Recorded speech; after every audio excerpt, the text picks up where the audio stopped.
আসসালামু আলাইকুম। শুরুতেই বৃহস্পতিবারেরই গণমাধ্যমের কয়েকটি খবর আপনাদের সামনে একটু তুলে ধরতে চাই। খুবই সংক্ষেপে ইন্ট্রোগুলো, মূল বিষয়গুলো আলোচনার সুবিধার্থেই এই ঘটনাগুলো পাশাপাশি রেখে একটু আপনাদের সামনে উপস্থাপন করতে চাই। আর এই ঘটনাগুলোর কোনোটারই আমি ব্যাখ্যা করতে চাই না, অন্তত এই ভিডিওতে। তার কারণ আমরা সবাই জানি এর শানে নজুল, এর মাজেজা, এর বিহাইন্ড দ্য স্ক্রিন কী হচ্ছে, কী ঘটছে, ব্যাখ্যা সবই আমরা জানি। যদি প্রথমেই বলি, যেটি টক অফ দ্য টাউন, বৃহস্পতিবার কুমিল্লার মুরাদনগরে মাদক ব্যবসার সঙ্গে জড়িত থাকার অভিযোগে মা সহ 2 সন্তানকে, একই পরিবারের 3 জনকে পিটিয়ে হত্যা করা হলো।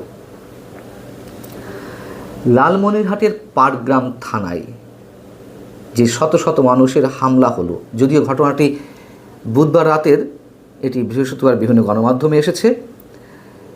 2 থেকে 250 মানুষ একযোগে থানায় হামলা করল। থানার টেবিল, চেয়ার, ল্যাপটপ, কম্পিউটার ভাঙচুর করা হলো। ইটপাটকেল নিক্ষেপ করে থানার জানালার গ্লাস ভাঙচুর করা হলো। পুলিশের কাছ থেকে জোর করে চাবি ছিনিয়ে হাজতখানার তালা ভেঙে, তালা খুলে 2 আসামিকে ছিনতাই করে নিয়ে গেল এবং পুলিশের সঙ্গে সংঘর্ষও হয়। তাতে কিছু যায় আসে না, আসামিদের ছিনতাই করে নিয়ে যায়। এই 2 আসামিকে চাঁদাবাজির সময় হাতে নাতে আটক করেছিল পুলিশ। তাদেরকে কারা ছিনিয়ে নিয়ে গেল? পাটগ্রাম থানার ভারপ্রাপ্ত কর্মকর্তার বক্তব্য অনুযায়ী স্থানীয় বিএনপি নেতাকর্মীরাই তাকে ছিনিয়ে নিয়ে গেছে। নাইমুর রহমান দুর্জয়, সাবেক সংসদ সদস্য এবং সাবেক ক্রিকেটার, তাকে আটক করা হলো এবং বৃহস্পতিবার যখন তাকে আদালতে তোলা হলো, তার আগে তার উপরে আবারও পচা ডিম নিক্ষেপ করা হলো। আদালত প্রায় সেই মব ভায়োলেন্স, এবং তার উপরে যখন আক্রমণ করতে গেল কথিত জনতা, তখন পুলিশ তাড়াহুড়া করে দৌড় দেওয়ার স্টাইলে খুব দ্রুত তাকে আদালতের ভিতরে, আদালত কক্ষে তুলে নিয়ে যায়। ফেসবুকে জুলাই গণ অভ্যুত্থান নিয়ে আপত্তিকর একটি মন্তব্য করেছিল, মানে তার মতো করে সে মন্তব্য করেছিল, কিন্তু জুলাই যোদ্ধাদের দৃষ্টিতে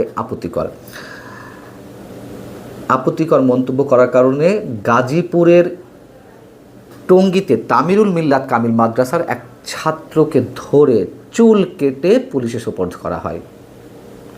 আর পটিয়া থানা সম্পর্কে তো আমরা সবাই জানি, বুধবার যে মব ভায়োলেন্সের সৃষ্টি করা হয়েছিল, থানা ঘেরাও করা হয়েছিল, পুলিশের সঙ্গে সংঘর্ষ হয়েছিল এবং বৈষম্য বিরোধী ছাত্র আন্দোলন, জাতীয় নাগরিক পার্টির নেতাদের দাবির মুখে সংশ্লিষ্ট সেই থানার ওসিকে প্রত্যাহার করা হয়। এটি বুধবার রাতের ঘটনা। বৃহস্পতিবার বিভিন্ন গণমাধ্যমে এসেছে, অনলাইন পোর্টালেও এসেছে রাতের দিকে। কেন এই ঘটনাগুলো উল্লেখ করলাম? এর বাইরেও আরও অনেক ঘটনা রয়েছে, কয়েকটি করলাম মাত্র। সেনাবাহিনীর পক্ষ থেকে একটি প্রেস ব্রিফিং করা হয়েছে বৃহস্পতিবার, যদিও নিয়মিত প্রেস ব্রিফিংয়ের অংশ এটি। সেখানে মিলিটারি অপারেশনস ডাইরেক্টরেটের স্টাফ কর্নেল মোহাম্মদ শফিকুল ইসলাম যে বক্তব্য দিচ্ছেন, যে কথা বলছেন, তা হচ্ছে এরকম যে ভবিষ্যতে জানমালের ক্ষতি সাধন, মব ভায়োলেন্স এবং জনদুর্ভোগ সৃষ্টি করতে পারে এমন কর্মকাণ্ডের বিরুদ্ধে সেনাবাহিনী কঠোর পদক্ষেপ গ্রহণ করবে। আরেক প্রশ্নের জবাবে, সাংবাদিকদের আরেক প্রশ্নের জবাবে তিনি বলছেন, সাবেক প্রধান নির্বাচন কমিশনার KM নুরুল হুদাকে হেনস্থা করার ঘটনায় যে 6 জনকে চিহ্নিত করা হয়েছিল, তাদের একজনকে গ্রেপ্তার করা হয়েছে, সেনাবাহিনী করেছে, কথা সত্য, ঠিক আছে।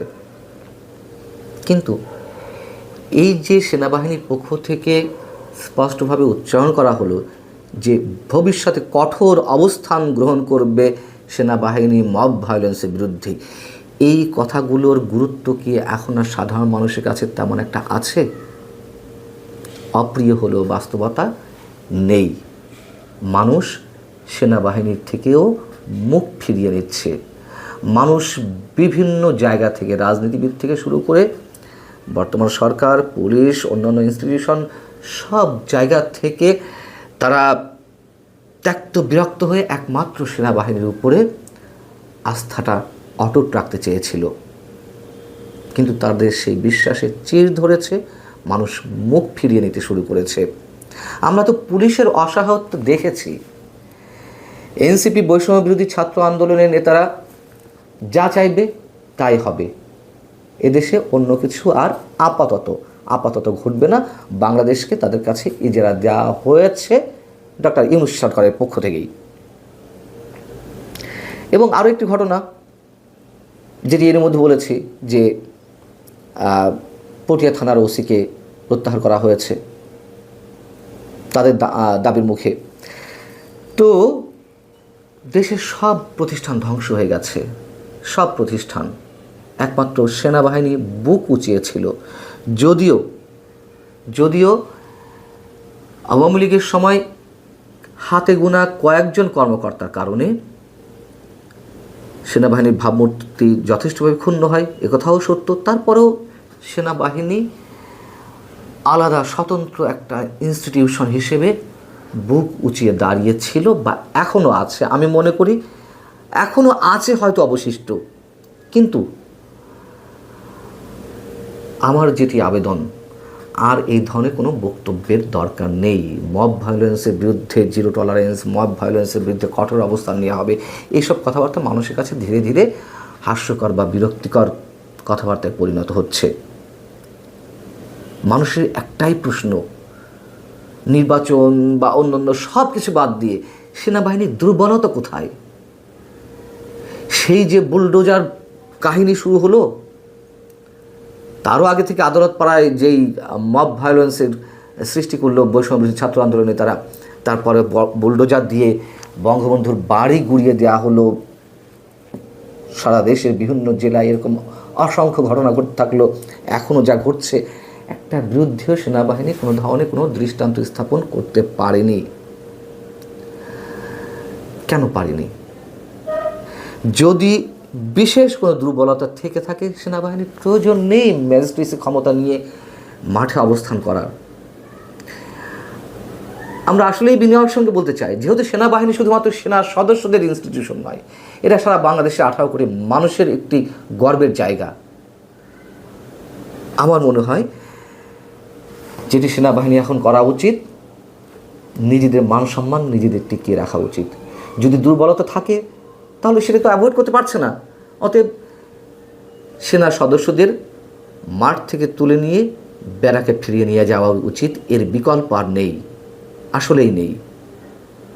সেনাবাহিনীর যতটুকু ভাব গাম্ভীর্যতা, যতটুকু তাদের ক্রেডিবিলিটি যা ছিল, সেটুকু বজায় থাক।